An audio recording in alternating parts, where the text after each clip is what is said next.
Alright, I'm going to try and help Dale out here. Viewer and subscriber, I think. Pretty sure he's subscribed. If you're not, Dale, subscribe. I'm going to try and help you out on your P01 issue. And anybody else that's not got a clue, this is the Orlando Hunter OH35P01 RAPTOR, unlicensed RAPTOR. I do believe they're unlicensed. Anyway, mine is lifted, upgrade to aluminum chassis, and I'll show you what I've done here because I do have plans for the original plastic chassis that came with it. I have gutted everything from here to here, front and rear. I have completely cut all that out. I have reasons. Anyway, and they're pretty much the same geometry everywhere. The plastic chassis. The only real difference would be the wheel wells. This aluminum chassis in here. Remove this. The aluminum chassis does not have the wheel wells, so you don't have anything here, and it's all open in the middle, except for the cross member, of course. I had to change the springs to some other springs. I think they were from ink pens. I could be wrong on that, but they're a lot stronger than what comes with them. But these are the tallest rear shocks for the X02, OH35 X02 stadium or desert truck, cage truck or something like that. I can't remember what it's called exactly. I don't own one yet. The heavy duty springs that I put in the rear are to keep it stable, level, because without heavy duty springs in the rear it would tilt really easy, and I want it to ride kind of level. You know, I don't want too much torque twist or anything. With these massive tires, without the body on it, it does hit the fender, and if I steer it, or the bumper I mean, right here in the front, it will hit, but it still has a little articulation. It's more show than go. I'm not trying to build this to be a full-on rock crawler performer type deal. This is more show than go. I don't have drive shafts yet. I was trying to explain in the comments, when you raise up your suspension, your axle is going to pull in. So if you put taller shocks on it and you don't change your length of your links, your suspension links, then it's going to pull your axle, your front axle, to the rear, and your rear axle will pull towards the front, which will shorten your wheelbase. On this one, this is mixed up, but these links on the bottom, I used the Tundra rear axle, or rear suspension links. All four of the lower ones are from the Tundra rear axle, and the upper ones, I think, are still the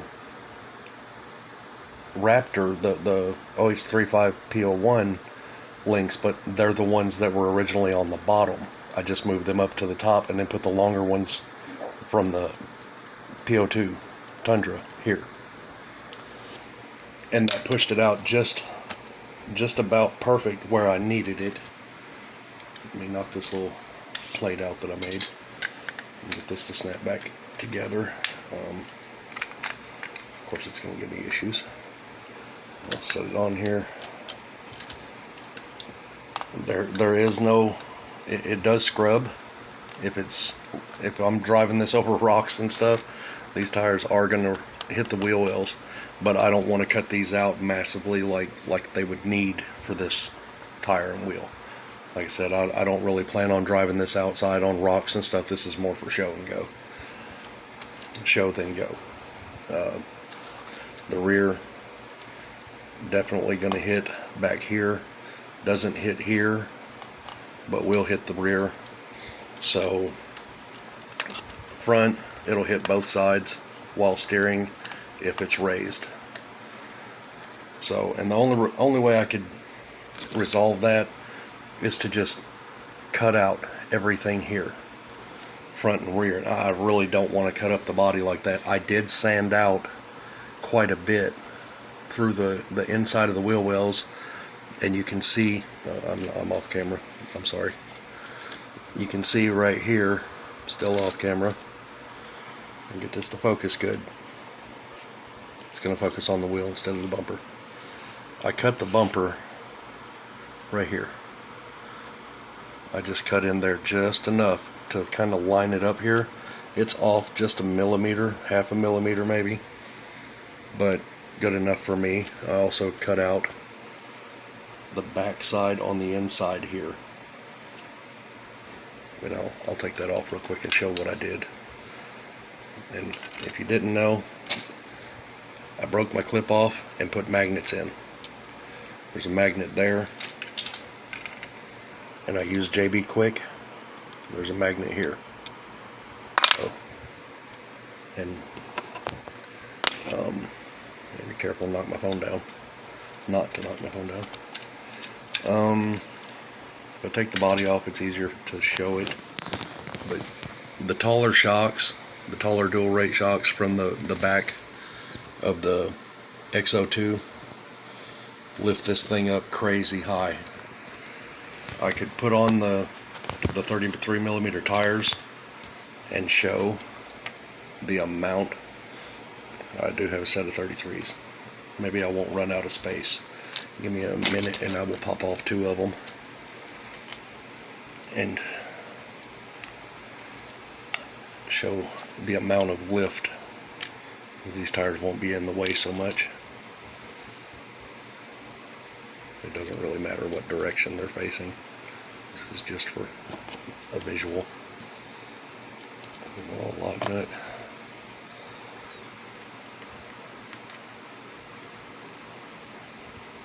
These are the 60 millimeter aluminum axles on the upgrade aluminum chassis. And the Mini Z Monster wheels didn't fit perfect, so I had to do some basically redneck machining with my Dremel and some files to make them fit. The front ones fit perfect, so they do fit the front axles, they just don't fit the rear axles right. I dropped my nut. I dropped my nut again. So I'll get this on here and you'll see, I'll pop the body back on it and you can see the amount of lift it has. I mean, it's crazy high.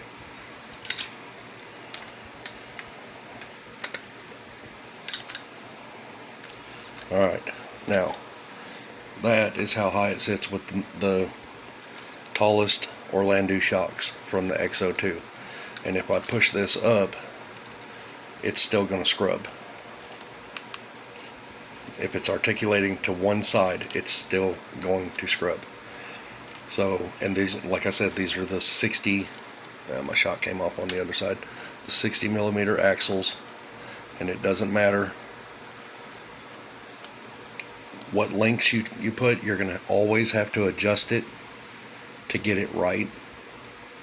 And it's without hogging out the entire flare area, it's going to have a little rub. If you go up higher, I mean, it's not going to, it's not a super crawler, so to speak. Let me pop this shock back on here and get the body off. I still haven't finished that paint job. I have to put the top coat on it, which means I got to wet sand it, and I've been lazy about it and letting it cure fully, and it's not sticky no more. So I could go ahead and finish it. I've just been procrastinating. I tend to do that sometimes, obviously. Get my front wheel back on here. With the wider axles underneath it, the 33 millimeter tires are going to rub no matter what you do. in my opinion. You can probably get by with it being close. I gotta back that off just a hair because they don't stay right. Alright. Like I said, with the 33 millimeter tires, it's going to scrub a little on the wheel wells unless you hog them out, cut them out, sand them out, whatever, file them out. The bigger the tire, the bigger the issue, it seems, on this truck. And I have read a lot of reviews and stuff. It seems like the P01 Raptor pickup is one of the, it is like the original Orlando. It's like the OG, but it seems like the one that, mostly because of the original chassis that it came with, people complain about it. I've heard a lot of things, read a lot of things, and seen other videos where people were complaining about this truck. I love it just as much as, I'm not even a Jeep fan, but I have multiple Orlando Jeeps, and including my green crazy OH35P01. But the Jeep, it's just built different. The aluminum chassis, even, this is just a completely different animal, so to speak. And I don't really know, that was kind of my goal on building this one. When I built my Jeep, I went through many different iterations of how I wanted it to look and everything and perform. And yeah, it evolved.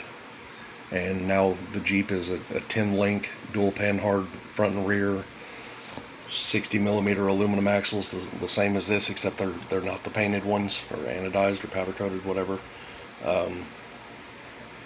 Stretch the wheelbase. It's got the same PO2 links underneath it. I think. I could be wrong on that. It might have PO1 links.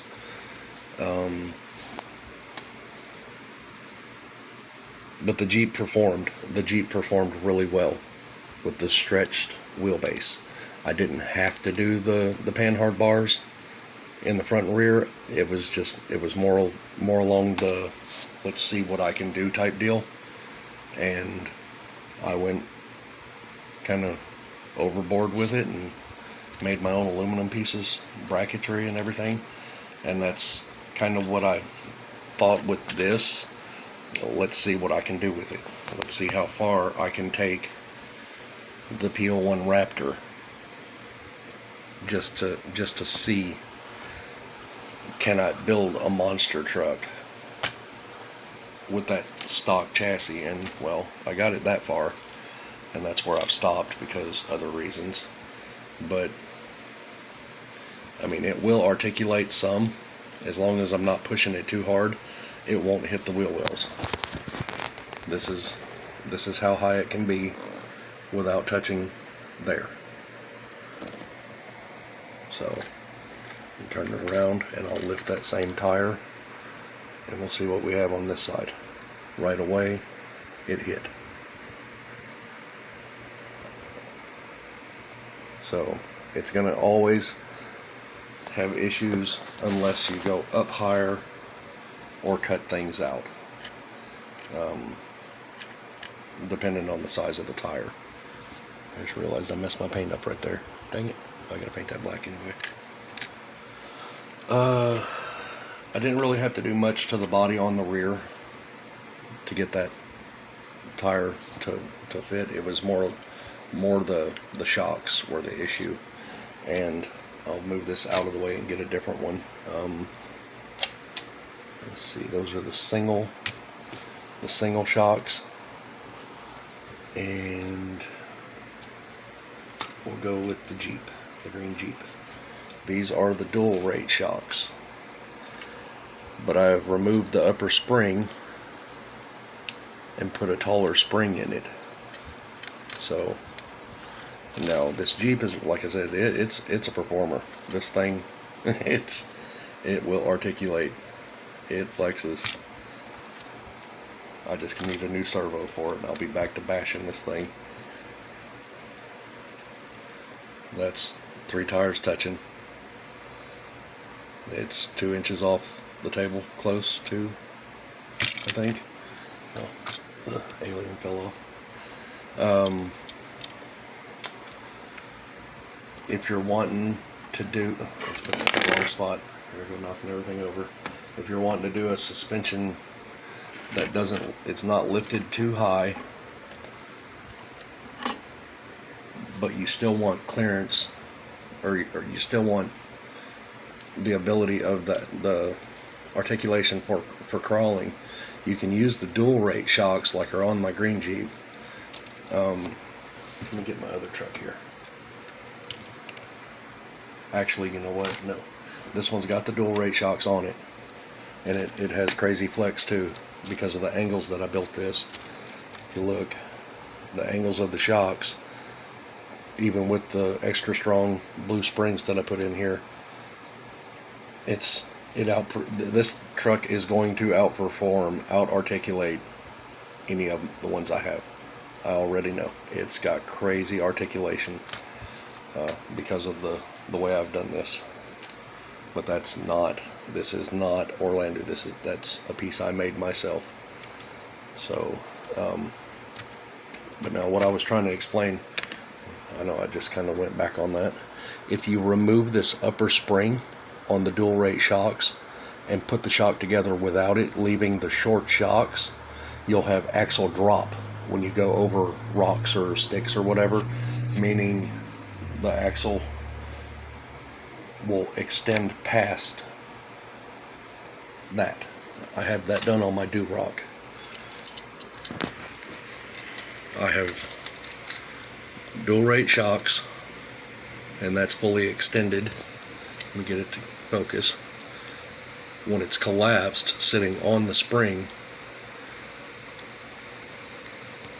that's level, sitting on the desk.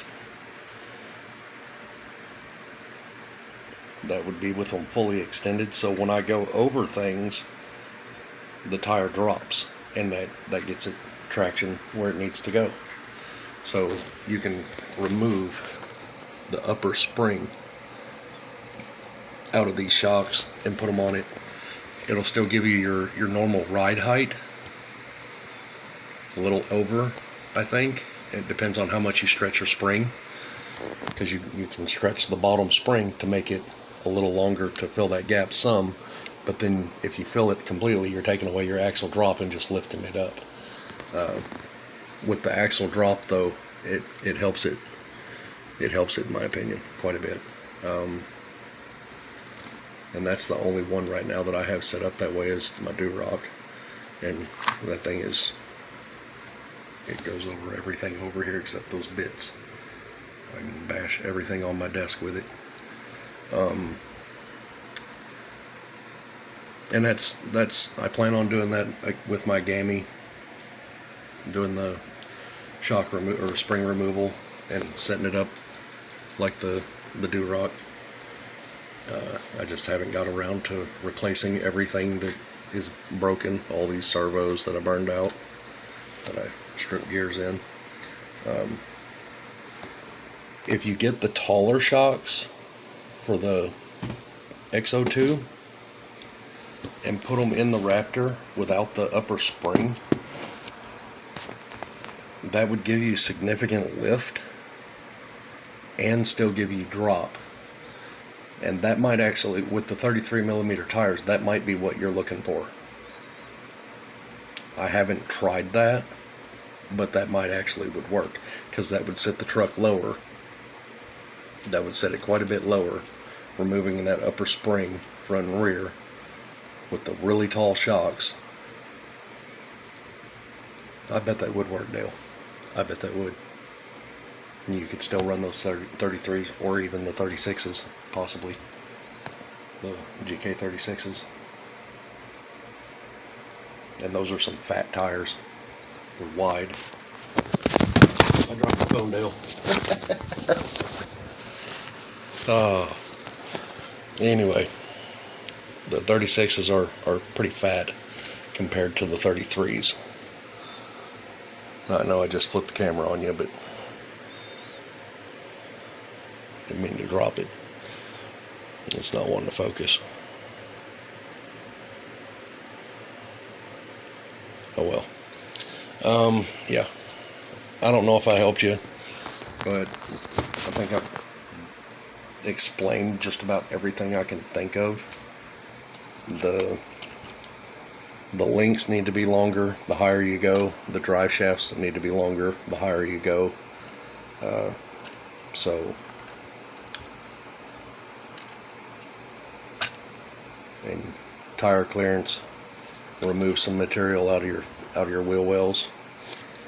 Be about the best thing I could tell you for what you've got. If you're still using the stock shocks, if you've got the dual rate shocks, yeah, about the only thing you would need to do is just remove some of this. Then it doesn't take a whole lot. You can remove just a little at the bottom. You don't have to remove it all the way up into here the way I did. I was actually originally intending on using these after I realized how much work I was going to have to put into this truck to get these tires on it. But then I backed out and I decided to go overboard with it, you know. So anyway, I hope I helped you out, and I hope I can help anybody else out that's having issues with it. This truck's been out, 7 years now, and I know people are still buying them and building them, not as much as they used to, but there's still people giving it a go, and that was kind of the inspiration. I do drive an F-150, so driving an F-150, I figured I might as well give this a go. And I am a Ford guy. There's 5 Ford vehicles in my driveway, so figured I'd steer away from the Jeeps that I'm not crazy about and do some Fords. So body wise, I'm not a Jeep guy. Performance wise, yeah, Jeeps are awesome. They do what they're supposed to do. I just never was crazy about the Jeep bodies. I don't know. To each their own. I don't really have that much of a problem with them, but it's just not my thing. I like the weird ones more. And when I say that, I mean like the Filipino jeepneys, the stretched out ones. I love them. I think they're awesome, crazy. But like a stock Jeep, my dad's had some. Not my thing. I like the old Ford Broncos. Never was crazy about the Expeditions. I do like the Ford Explorers. I know that's kind of crazy, but I have reasons for liking them. Now I do like the Jeep Cherokees, Comanches, the old Jeep Wagoneers and stuff, the Scramblers. I like all the old Jeeps. I'm not crazy about these new ones. That's just me. I'm not crazy about the new Jeeps. Anyway, yeah, I hope this helps anybody that needs the help with the Raptor. I could do 5 different levels with this thing, all the way down to the stock size wheels or smaller even. I've kind of played around with it, changing up things here and there, and I kind of know where it can go. And this is with stock Orlando pieces, shocks, axles, that's as high as it can go. There's not really much you can do other than this right here. The wheels and tires optional. You know, I did this just because it would look completely different with smaller tires and wheels.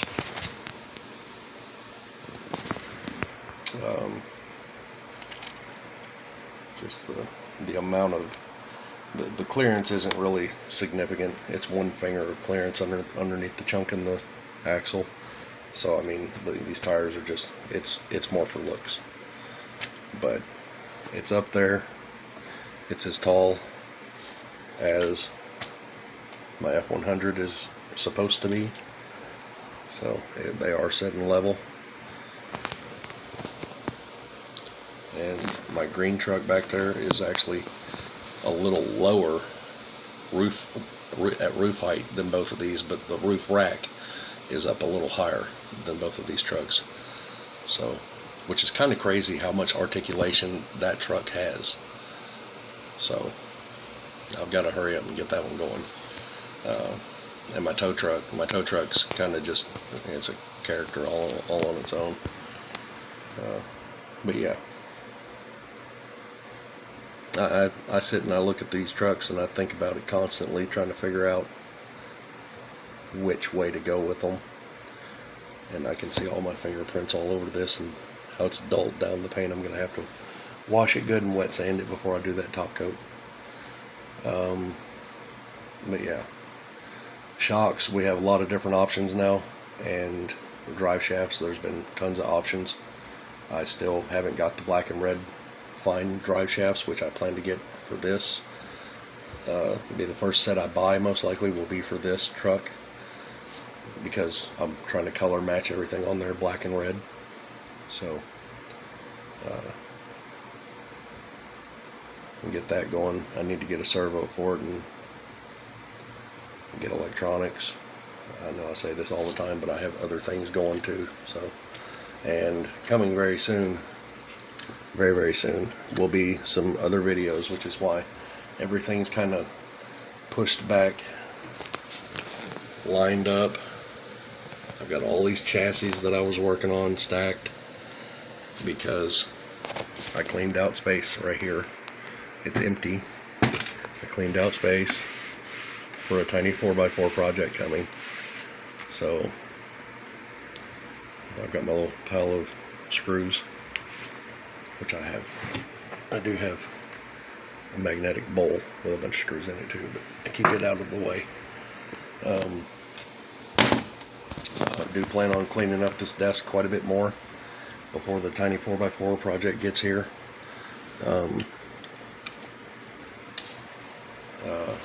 Yeah, so, and this is turning into one of my longest videos. I just seem to be rambling about it all.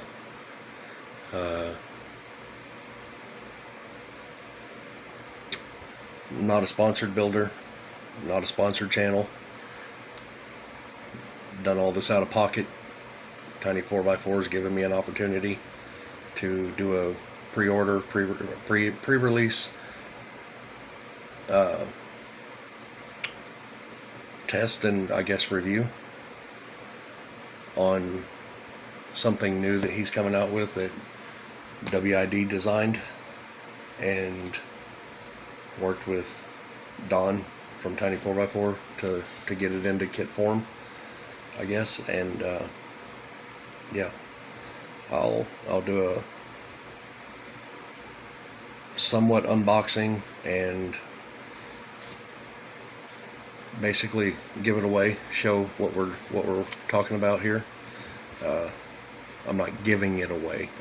I'm gonna kind of spill the beans, so to speak, and I've already got permission from Don to let everybody know that there's something coming.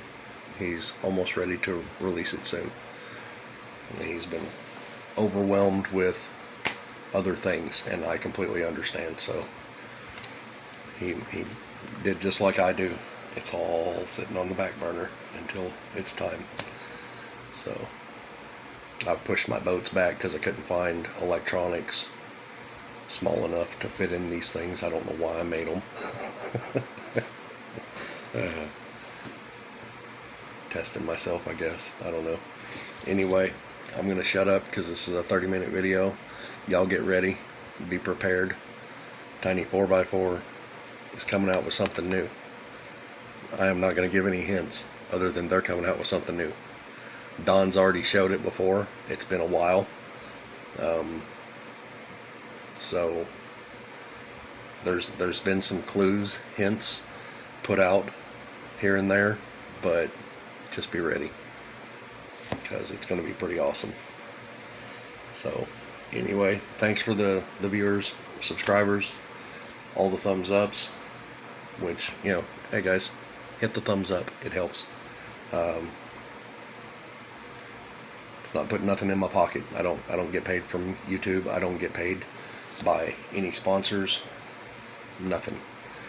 Don from Tiny 4x4 is the very first person that's ever reached out to me and asked me if I wanted to do anything on my channel. So I jumped on it and said yes. I absolutely am. If you can be infatuated with these things, I am in Orlando and Tiny 4x4 realm. This has definitely turned into a lot more of a hobby than I ever intended. So anyway, I'm gonna shut up.